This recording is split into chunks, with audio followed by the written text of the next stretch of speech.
مع دول الخليج. نبي نقارن نفسنا في دول الخليج ونقارن نفسنا في دول العالم. شنو مركزنا في الخليج وشنو مركزنا في العالم؟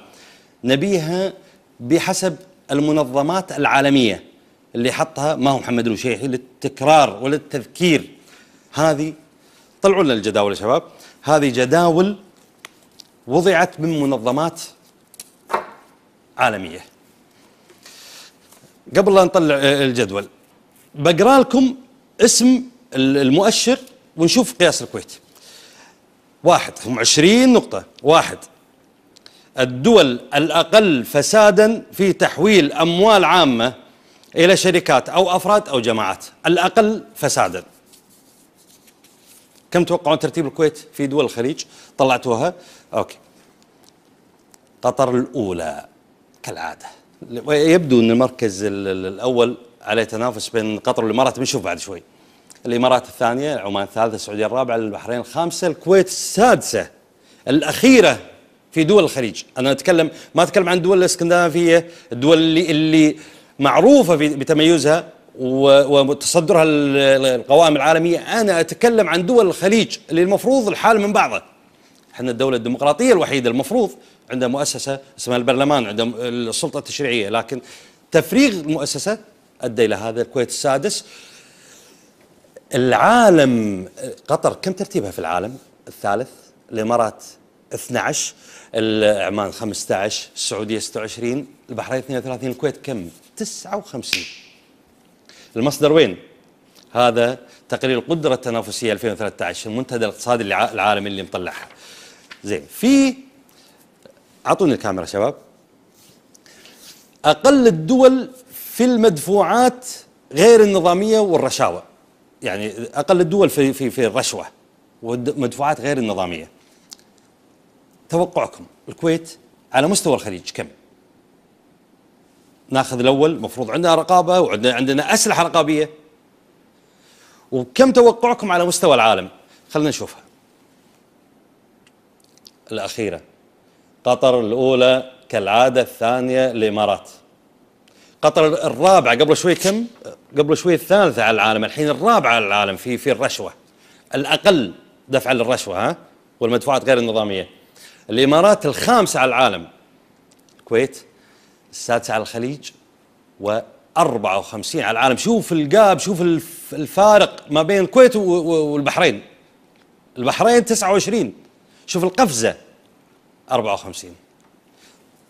ماشي، نشوف اللي وراها. مدى استقلال، هني دشوا بالقضاء، مدى استقلال السلطة القضائية عن تأثيرات أعضاء الحكومة أو المواطنين أو الشركات. في بعض الدول القضاء عندها يتأثر بالشركات أو يتأثر بالمواطنين أو يتأثر بأي وسائل. على مستوى الخليج إن شاء الله احنا قضاءنا الحمد لله ما عليه كلام، وقضاءنا الرهن عليه مش بس خليجيا، لا الرهن عليه عالميا. خلونا نشوف النتيجة. أفا الخامس، صحيح ما طلعنا الأول ولا الثاني ولا الثالث ولا الرابع، بس على الأقل ما طلعنا الأخير. البحرين خذوها شقائنا في البحرين، طلعوا ترتيبهم السادس. احنا كم ترتيبنا؟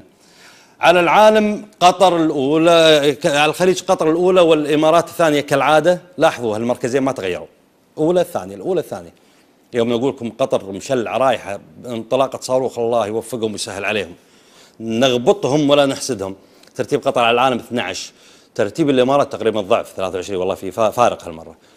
ترتيب الكويت 36 على مستوى العالم بمعيار تأثر السلطة القضائية بالشركات وبالأفراد وبالمواطنين، لكن وبالحكومة أيضا. لكن على أي حال الحمد لله يعني ما طلعنا المركز الأخير. طيب، الدول الأقل تأثرا بالمحسوبية، الواسطات، في اتخاذ القرارات الحكومية عند البت في السياسات والعقود. هذه انتم عارفين النتيجة، ما يحتاج أقول لكم ننطر. شوفوا النتيجة انتم عارفينها، العقود وما العقود. طبعا الكويت السادس كالعادة، قطر الأولى على الخليج والإمارات الثانية كالعادة. طبعا المركز الثالث والرابع تلاحظون عمان السعودية تنافس، لكن قطر محتل المركز الأول، ما أخذ ايش يقول خالد الفيصل؟ ما حبنا المركز الثاني الاول اموت وحيابه، يقول خالد الفيصل. قطر رافع شعار خالد الفيصل ما حبنا المركز الثاني الى الان، ما ادري انا يعني اطلعت عليهم على عجاله قبل الحلقه. الامارات الثانيه على العالم كم؟ يعني قطر مو بس الاولى او متقدمه في الخليج، حتى على العالم مره الثالث، مره الرابع، مره الخامس، الحين خامس. الامارات ايضا ترتيبها السابع. عمان والسعوديه والله 12 18، البحرين 28، الكويت 100. لا اله الا الله، الكويت 100. ودك تاخذ لك يعني مركز كلنا يعرفه، يا اما تفشل على سنع ولا تسوي لك شيء عليه القيمه. الكويت ترتيبها 100 على مستوى العالم في موضوع القرارات، الدول الأقل تأثرا بالمحسوبية في اتخاذ القرارات عند البت في السياسات والعقود. شفافية سياسات الحكومة في الشأن الاقتصادي، هل الحكومة شفافة في القرارات الاقتصادية في الشأن الاقتصادي أم لا؟ الكويت الحمد لله يعني بحسب مديح بعض التجار الكويت متفوقة عالميا وخليجيا. نشوفها السادس على الخليج. والله أنا ما يهمني على العالم. شوف أخو العيال 113، شوف الفارق بين الخامس وبين السادس. السعودية 36.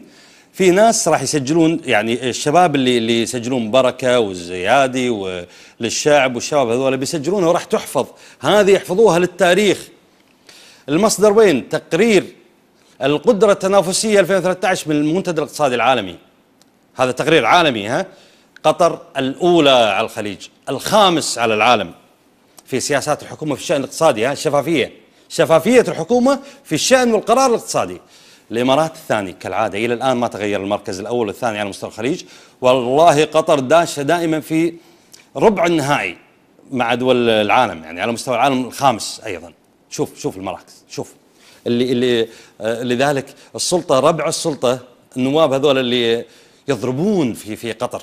طبعا ربع السلطة يغارون من نجاح قطر، يغارون من نجاح الإمارات، بس ما يبون يوزعون جبهاتهم فاختاروا قطر الأولى على الخليج. والله رقم 113، الكويت السادس خليجيا. أنا والله ما عاد قمت التفت للترتيب عالميا، أبي الترتيب خليجيا. نشوف اللي وراه 20 مؤشر، 20 مؤشر يا ناس عالمية.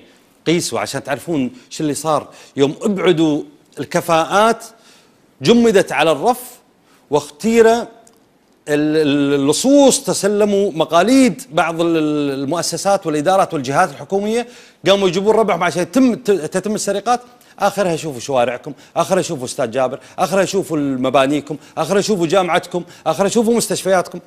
هذا في الشأن الداخلي. شوفوا على مستوى العالم اللي يقررون، مو حنا وين حاطينه. جودة البنية التحتية يحتاج أقول لكم ولا وين؟ أنا أتوقع حطوا لنا عليها الإمارات الأول خليجي، قطر الخامس، الإمارات الأول خليجي والرابع عالمي. قطر وين؟ الخامس. ما اتركوا الكويت يعني لا تنظر إلى هالك كيف هلك ولا غارق كيف غرق. الكويت وين؟ السادس، وترتيبها كم؟ 59، يعني أكثر من ضعف قطر ترتيبها على العالم 27 ضعف 54، حنا 59. أيضا نفس المصدر تقرير القدرة التنافسية. الإمارات، عمان، البحرين، السعودية، قطر، الكويت كالعادة. بس المرة الأولى حنا ركزوا على أيضا الإمارات وقطر تنافسهم. كفاءة الطرق، أعطوني هذه ما يتكلم. كفاءة الطرق الدائري السادس يشهد، توني جاي عليه وسب ولعن. الإمارات في البنية التحتية يبدو الإمارات هذا ملعبها. الإمارات رقم 1 خليجيا و1 عالميا، الأولى عالميا الإمارات في الطرق. والله عمان المرة هذه والمرة اللي طافت الثانية هني، والثالث على العالم في الطرق. الكويت كالعادة السادس، وكالعادة مركز متأخر على العالم 45. الإمارات خذت مرتين المركز الأول. نشوف اللي وراها. جودة البنية التحتية للموانئ. وما أدراك ما الموانئ، تكلمنا عن الموانئ والفساد والمؤسسة اللي جاية في زاوية مظلمة ما تصيدها الإضاءة، لفينا عليها الليزر ولفوا عليها الناس الليزر، شافوا وش الفساد اللي داخل. خلينا نشوف جودة البنية التحتية للموانئ في بلد نفطي غني قوي مقتدر من أكبر الملاءات المالية في العالم، إذا لم يكن يملك الملاءة المالية الأكبر. وبلد ترى معروف بأنه بالتجارة، عرف بالتجارة، بلد تاريخيا عرف بالتجارة. نشوف النتائج. الموانئ من اللي يقدر على جبل علي؟ من اللي يقدر على الإمارات؟ المركز الأول الله يهنيها. المركز الأول الإمارات، البحرين المركز الثاني البحرين والله كفو. الإمارات شوف الرابع عالميا، الكويت السادس، وعلى العالم 74. شوف وين وصلوكم يوم فرغوا الدستور من محتواه، يوم خذوا سلطتكم سلطة الشعب، صار ما حد يهمه المسؤول او الوزير او المدير العام او ما يهمه، ما تهمونه ولا انتم في عينه شيء. يطالع المسؤول بوق ونفع، استنفع ونفع. شوف اللي وراها، جودة البنية التحتية للنقل الجوي. النقل الجوي شنو اللي عندكم يا شباب؟ نوعية امدادات الكهرباء، بنجيها بعد شوي. النقل الجوي نوعية امدادات الكهرباء، كهرباء الكويت وانقطاعاتها ما انقطاعات. اعطونا النتيجة، ما يحتاج اقول لكم كم ترتيب الكويت. السادس بدون هذا مركزنا اللي ما حد ينافسنا، لا يقدرون لا قطر ولا الامارات ولا غيره. احنا اذا طقينا مسمار وطنب ولا نبي نتحرك. وترتيبنا على العالم 62 كالعادة، رجعت قطر لمركزها. شوف دائما ركز على ترتيب الكويت في العالم، ترتيب الدولة رقم 5، طبعا الكويت دائما 6، ركز على الدولة رقم 5. راضين احنا انه يصير ترتيبنا على الأقل السادس على الخليج، لكن البحرين الحين 27، كن 28، كن 29، 30، 31. شوف الحين كم ترتيبنا، 54 أيضا الضعف 54، حنا 62. هذا نوعية امدادات الكهرباء. اللي وراها شنو يا شباب؟ اللي وراها جودة البنية التحتية يا شباب، ترتيبكم وياي صح؟ طيب اعطوني الترتيب اللي وراه. جودة التعليم الابتدائي، التعليم هذا المفروض الكويت متقدمة جدا في هذا الموضوع، وكالعادة السادس. وكالعادة شوف المركز العالمي للكويت 93، كالعادة أيضا قطر الأولى والإمارات الثانية، كالعادة قطر متفوقة، هالمرة طلعت من العشرة الأوائل، قطر صارت 11. تبرد كبودنا قطر في المنافسات العالمية. حنا ترتيبنا، اعطوني دائما يا شباب قبل لا ترجعون، اعطوني اللي وراه عشان ننسق. 93 ترتيبنا، الكويت السادس خليجيا وترتيبنا 93 يا شباب. جودة النظام التعليمي المتخصص في الاقتصاد التنافسي، الأولى قطر، الثانية يطلعونها، الثانية الإمارات كالعادة، الرابع 15، الكويت كم؟ السادس 106. يحتاج نتكلم، يحتاج نعلق. طيب جودة منهج الرياضيات والعلوم الأخرى، قطر الأولى كالعادة والسادس عالميا، الإمارات الثاني كالعادة و19 عالميا، الكويت السادس كالعادة ولا خيبة الظن، و99 عالميا. هذه الرياضيات والعلوم. الإنترنت في المدارس، يعني هذا شيء حديث، الإنترنت في المدارس، قطر الأولى كالعادة خليجيا و15 عالميا، الإمارات الثاني خليجيا 21 عالميا، الكويت السادس، وترتيبنا على العالم 66. هذا في الانترنت يعني سهل جدا. مع انه جاء الوزير اللي كان يسوق للفلاش ميموري احمد المليفي رجع مره ثانيه. توفر خدمات البحوث والتدريب المتخصصه، كم توقعون الكويت؟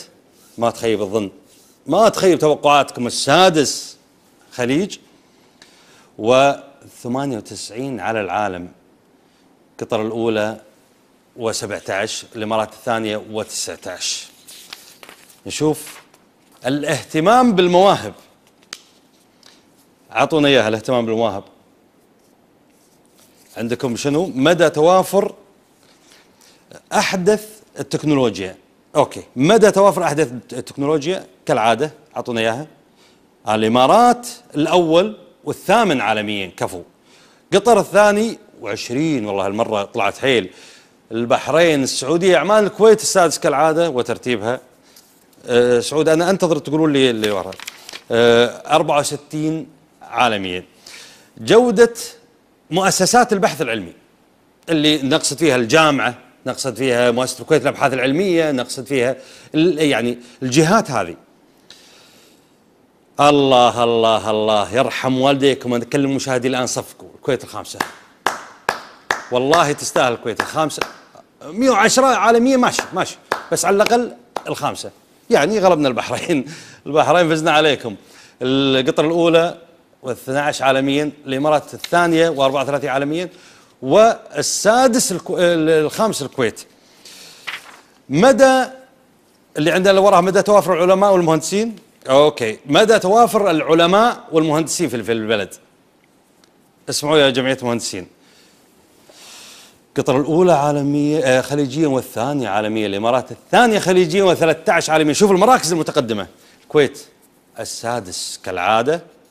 أنا قارن بدول الخليج، احنا طلبنا من فريق البحث مقارنتنا بدول الخليج جيراننا. 3/4 احنا أغنى منهم، أغنى احنا من عمان، أغنى من البحرين، أغنى من السعودية كملاءة بلد. ترتيبنا 79. قطر 2، الإمارات 13. حماية الملكية الفكرية ومكافحة التزييف. احنا عاد أبطال في هذه. قطر الأولى خليجيا والرابعة عالميا، الإمارات الثانية خليجيا وال20. شوف التنافس بين الإمارات عمان السعودية، البحرين قريبين من بعض من 20 إلى 32. الكويت السادسة و62 على العالم. في يعني أيضا جودة البنية التحتية يمكن ما طلعوها الشباب. هذه المؤشرات، في مؤشرات يمكن غيرها ما طحنا عليها، هذه المؤشرات اللي قدرنا نوصلها. بسألكم بالله، أسألكم بالله، بلد وصلكم إلى هذا الأمر، هذه نتائجه، ايش متوقعين من حكومته؟ كل شيء عندكم صوري، المجلس البرلمان صوري، المحافظات والمحافظين طلعنا لكم اياها انه صوري، طلعنا لكم الادوات الرقابيه كلها. وين الكويت في المؤشرات؟ في القاع وفي القوع كلها صايره سوريه، كل غالبيه مؤسسات البلد صايره سوريه، حتى مجلس الوزراء المؤسسه التنفيذيه اللي المفروض لها اذرع وانياب ومخالب. صدقين وزير لابس بشت ان ذاك اليوم رولا في المجلس قالت لهم قوموا عاموا رولا هذه ما تغشمر يعرفون. بعض الوزراء لا يملك، الكثير منهم لا يملك قراره ولا يملك ان يرسم السياسه العامه الحكومه. شو اللي سوته الكويت؟ شو اللي سوته دوله او السلطه التنفيذيه؟ اللي سوته احتلت المؤسسات من الداخل، سيطرت عليها عبر زرع ناس فيها وحيدتهم ولم يعد عندهم قرار. صار عندنا فقط شعار اسمه الكويت دولة مؤسسات وقانون. طلب منهم سمو الأمير أن الكويت تصير مركز مالي وتجاري، قالوا يلا، ورفعوا هذا الشعار وماكو شيء. هذا الأمر يذكرني أنا بجيب سالفة على نفسي. يعني يوم طرت علي سالفة أني بتكلم عليها، جت سالفتي أيام، يعني جت في بالي سالفة لي أيام المراهقة، أيام ثانوية الصباحية، أبي أذكرها والله مقاربة جدا. خلوني بطلع فاصل وبعد الفاصل برجع عشان يبي لها مسباح. السالفة هذه سالفة حدثت علي، شفت الكويت الوضع هذا، تذكرت وضعي ذاك الوقت أيام المراهقة. بعد الفاصل.